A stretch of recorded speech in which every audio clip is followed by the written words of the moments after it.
Attention, all true believers. Marvel Comics is on the air. Straight from the pages of the world's greatest comic magazine come the adventures of the Fantastic Four. This week, we'll see the first rematch with a villain from the past, the fearless foursome face, Prince Namor, the Submariner. At last we meet again. This time, it is on my terms. The Undersea Monarch versus Comicdom's greatest superheroes. And Stan will begin our epic in just half a moment. Having last week defeated the Red Ghost on the moon, the Fantastic Four are nearly home and headed for more adventures. We've just received radio clearance from the field. I better take over the controls now. It's almost time to land this crate. Okay, partner, but this bird practically flies herself.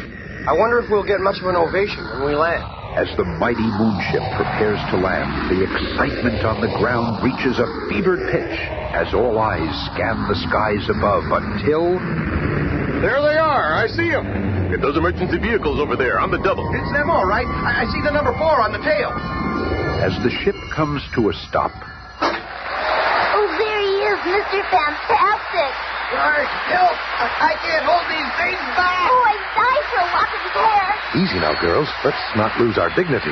That boy, oh, he's too much. I saw him first. No, he's mine.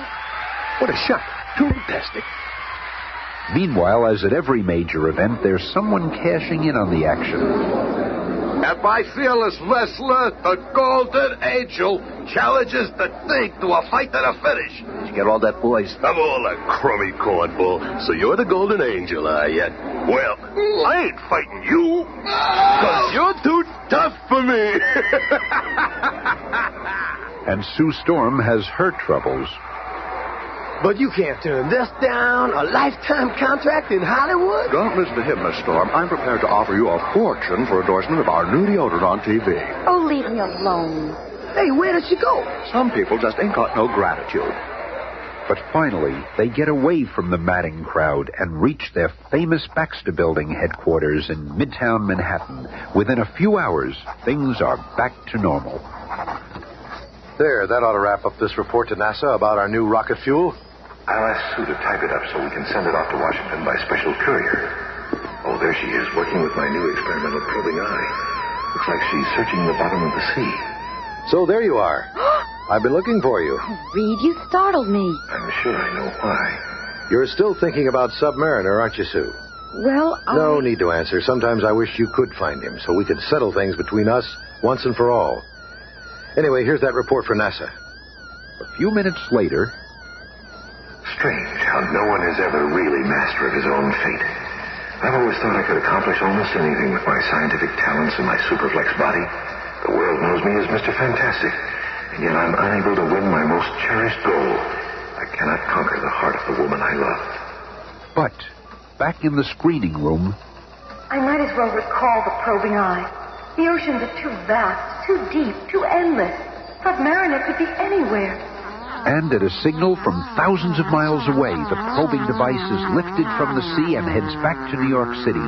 This marvel, created by the scientific genius of Reed Richards, is to Sue Storm just a means to contact the monarch of the sea, a means which failed. And in a seedy sanitarium on the outskirts of town, a scene is taking place which will have far-reaching consequences for our fantastic cast of characters. There's no need for you to stay here any longer, sir. You're cured. Oh, I know that. I've been cured for months. I have only stayed here to let the world forget me. But you would not understand that. After leaving the rest home, the strange little man wanders into a city park and begins to whittle, muttering to himself. The fools thought they killed me months ago, but how wrong they were. Now it is time for me to come out of hiding, to plan a fitting revenge for the accursed Fantastic Four. I shall not risk my own neck, however. A scapegoat will do the job for me. But who? Some old enemy. Perhaps the Mole Man or the Hulk. No, the Four beat them in the past, and they might do it again. Dr. Doom once brought them to a standstill, but he's vanished from the earth. Wait, I have it. the ideal tool for my plans. The mighty Submariner. He shall do the bidding of the Puppet Master. Even as the Puppet Master makes his preparations, many fathoms beneath the sea which is his kingdom, the legendary Submariner, still searching for some trace of his vanished people, finds a startling clue. At last, traces of an unofficial ship. Proof that my people have been here within the past decade. With every new discovery, I come closer to finding my race, the Submariners. It is they I seek to claim my royal heritage. But suddenly, as though struck by some unseen hand, the mighty Prince Namor comes to a sudden stop. Some powerful occult force takes control of his body. Oh, what happened? Like a man in a trance, he returns to his headquarters, looking neither right nor left. I have a mission to perform. I cannot disobey. The Puppet Master commands it. Upon reaching his private quarters, Submariner flings open heavy drapes and faces the strangest form of undersea life, the wondrous Mento fish, which can sense human thoughts and transmit them to any point on Earth through mental energy. Facing the awesome creature, the only fish of its type in the world, Namor thinks but one thought over and over. Storm, this is Submariner. Meet me. Soon. And following silent instructions whispered in her mind, Sue finds herself at a deserted pier on New York's Lower East Side. I'll stay invisible until I see whether or not it's a trap. No, it couldn't be a trick. It's him. I'd recognize him anywhere. Namor, I've come as you asked. But why don't you speak? Say something. The sea monarch wordlessly moves aside to reveal a fluttering hypnofish behind him, with its single hypnotic eye focused upon Sue. He is under your spell. Now do as I have instructed. And at Namor's command, the amazing creature forms a huge air bubble around the docile figure of Sue Storm, and then... Into the sea with her! She'll be able to breathe normally until we reach my domicile. Then, to await further instructions from the Puppet Master. And so, having blindly followed her heart, the Invisible Girl has unwittingly set the stage for one of the Fantastic Four's most dangerous adventures, and a grinning figure gloats over his success. And now it is time for step 2 of my plan. The Puppet Master is in his hideout making new effigies. My revenge will be much sweeter if I do not use the Fantastic Four, but leave them free while the Submariner, under my control, defeats them. Meanwhile, back at their skyscraper headquarters, the Fantastic Four are still unaware of the dire danger which awaits them. Hey, how much longer do I have to hold this? Feels like it weighs 10 tons. It does. I'm testing the exact limits of your strength once and for all. Well, tell that blazing brat to stop flying around here or I'm gonna... Hey, who's that over there? It's Submariner! Out of my way! I'm way ahead of you, pal. Hey, what gives? My fireball went right through him. Oh, yeah? Well, my fist won't... What? There's nothing there. Just a ghost or something. There's more to this than meets the eye. That's not Namor at all, but a mental projection of him. Remember, that's one of his powers. And I have come to tell you I have Sue Storm as my prisoner. I defy you to invade my underseas realm in an attempt to rescue her. Or, if you do, I shall destroy you all. Farewell! What are you doing with my sister? He's gone. And we're going after him. We'll rip up half the ocean if we have to, but we'll get Sue back. And, in a Navy surplus one-man submarine... I have done it. I have assembled my little cast of characters, and the stage is now set. Let the curtain up, and the action begin. Even though none of my actors know that I, the Puppet Master, am directing from behind the scenes, I shall witness the final demise of my arch-enemies at the hands of my powerful pawn, the Submariner. Reed, Ben, and Johnny are aboard the Fantastic car, heading into the most complex problem of their careers. Just in case we don't return, we'd better leave the keys to our secret files with the commissioner. Are you kidding? What chance does that animated sardine have against us? Reed's right, Gruesome. All right, then while you campfire boys are doing your good deed, I'm going to say goodbye to Alicia. Meet us at our private pier in half an hour. See you later, Romeo. You lousy squirt. I just don't want her worried about where I am. Here's a good place to leave this flying hot rod. Oh, what's this? Hey, you can't park that thing here. This lot is for parking cars, not flying saucers. Where you been, old man? Ain't you never seen a car with wings before?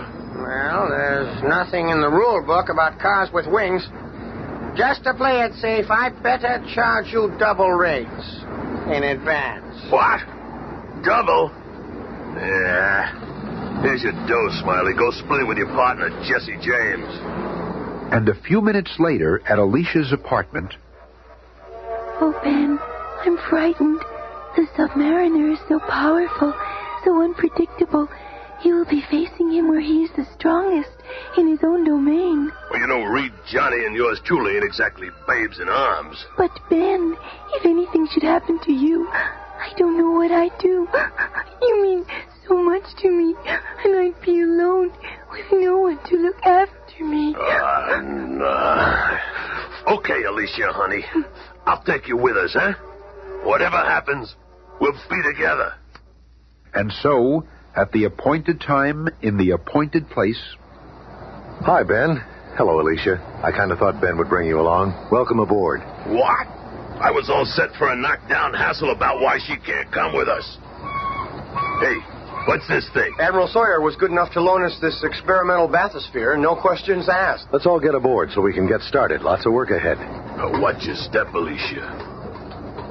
And as the undersea quest for Submariner begins... Tell me, how are we going to find Fishman anyway? This is a pretty big ditch. I suspect that he inhabits the very deepest regions of the sea, such as the area we're in now. Be on your guard. He could be observing us this minute. Yeah? Let him observe all he wants. When we find him, I'm going to mop up the ocean floor with him. Why do you all hate him so? But before Alicia's question can be answered... Look at that. We're being attacked by some kind of undersea porcupine. Those quills can't hurt us, but this must only be the beginning. Wait, the ship is starting to spin. We're being swept up in an oceanic tornado. If this keeps up, this bathysphere will be pulled apart. Open the escape hatch, Reed. My flame can help. Good idea, Johnny. What? Don't let him read. He'll drown out there. Don't worry, Thing. By making my flame white hot, I can temporarily turn the water into steam and dispel the spinning currents while my flame lasts. Flame on. There, I did it. The tornado's dissipating, but so's my flame. And I can't hold my breath much longer. The water pressure will crush me. But a strong, supple arm stretches out, and Mr. Fantastic grabs the helpless lad and pulls him into the safety of the bathysphere's interior. You'll be okay after a little rest. Sure, as long as Submariner ain't got some other little cute tricks up his sleeve. So, they've escaped my first traps. Now the battle begins in earnest. Yes, my unsuspecting victims, come closer, just a little closer. Ha! They are trapped by my ally, the giant scavenger crab. And then, it could be minutes or hours later, Reed, Ben, Johnny, and Alicia find themselves in Prince Namor's giant undersea living quarters. You wonder how you came to be here. The scavenger crab gives off a vapor which put you to sleep. Now you are here and my prisoners. Don't bet on it, Namor. Only time will tell whether you've captured us or we have you. Bah, you do not impress me. Now see the one you so foolishly came to rescue. There. She is confined in an air-filled sphere inside my largest and most prized aquarium, guarded by the mightiest octopus in all the seven seas. Hey, the octopus is trying to get her. If any harm comes to my sister... Easy, Johnny. There's something strange going on. Submariner loves Sue. He wouldn't... Let's take him. I will batter each of you, but one at a time, as is the custom of my people. Who will be first? I will, you fishy creep. Flame on! I am prepared for your torch. There is an undersea creature which devours any kind of heat. And this is it. I shall defeat your flame finally with this heat eater. Oh, I'm getting weak. It's working.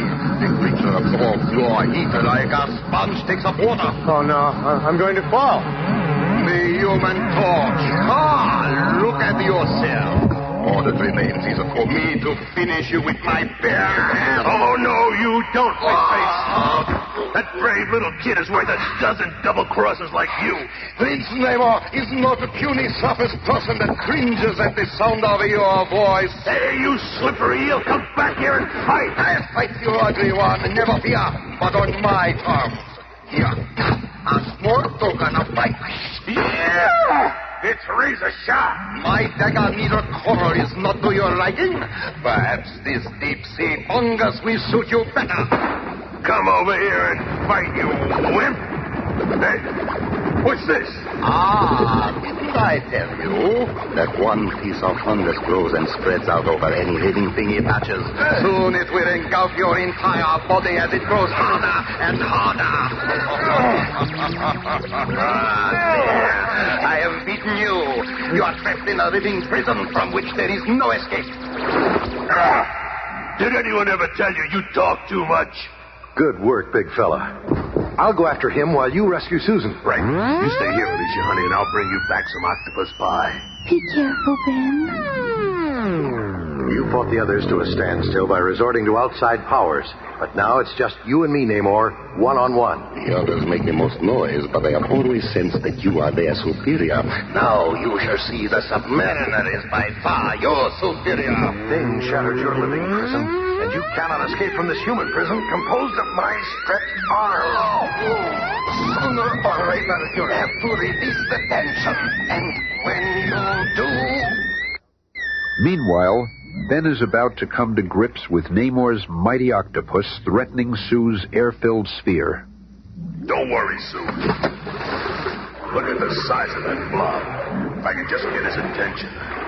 And get his attention he does. The giant 8-armed guard now gropes for the form of the Thing, but it is the Thing who takes hold of the creature. Okay, Octo. You're going for a free ride. Then, as the mindless monster goes hurtling to the top of Namor's enormous sanctum sanctorum, Ben rushes to Sue's chamber and pulls her to safety. Brave kid. Not a peep out of her.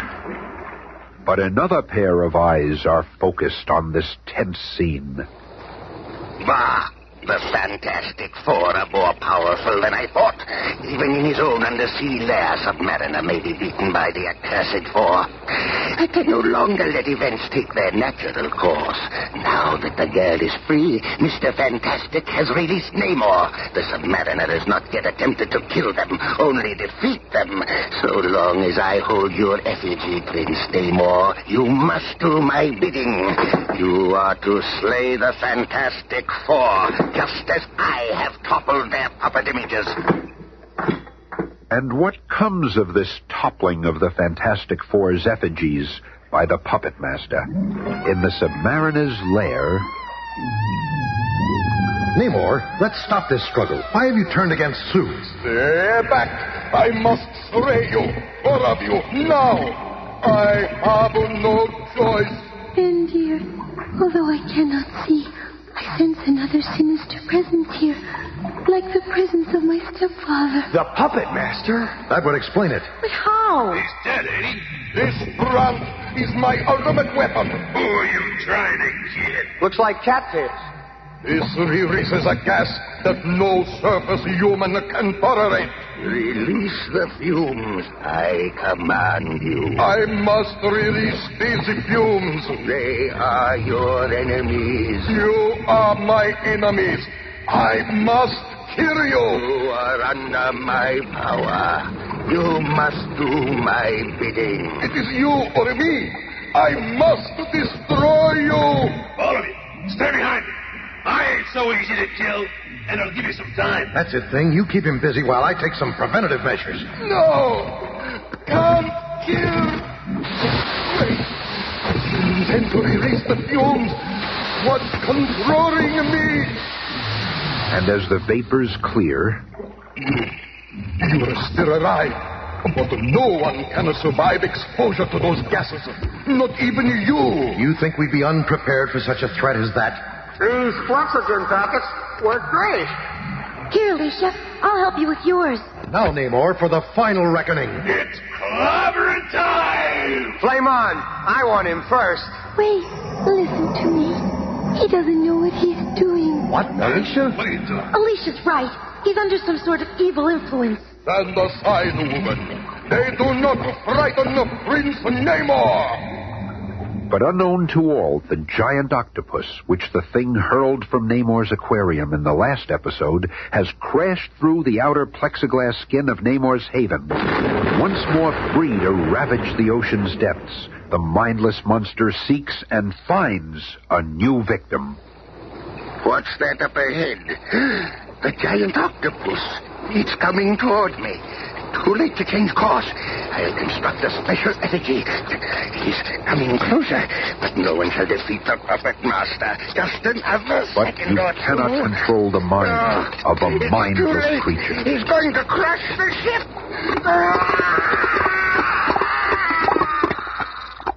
And in the same instant, Submariner recoils, as if his mind has received some violent shock. The pressure is gone. Look, something's happened to Namor. No time for that now, Sue. This whole place is filling up with water. Oh, Ben. It's okay, honey. We'll get out of this. What's happening here? How dare you invade my private sanctum? Explain yourself. What? He's either acting or he really was under some kind of spell. Sue, if you come to me at last. No, Namor. Much as you fascinate me, my loyalties are still with Reed. As for my heart, perhaps someday it will be able to make its final choice, but not as yet. Then enough. I do not beg. I have a mission to complete. Sooner or later, I will locate the lost race of submariners. And when I do, we shall see to whom this planet really belongs. Now be gone and take this girl with you, Reed Richards. And hold her if you can. But heed my words. Never shall she forget Prince Namor. Let's get out of here before Fishman starts reciting Hamlet. Goodbye, Namor. I hope that someday you'll lose the bitterness in your heart and become our friend. That is too mild a word for Submariner. Farewell for now. I wonder, the puppet master controlling the Submariner? I've never felt a presence like that, except when around my stepfather. Don't worry, Alicia, honey. You're safe with me around. Strange. I cannot remember what brought him here, and yet I feel as though a terrible weight has been lifted from me. This is the last episode in the present cycle of the Marvel Comics radio series. The entire project has been an incredible experience for all of us.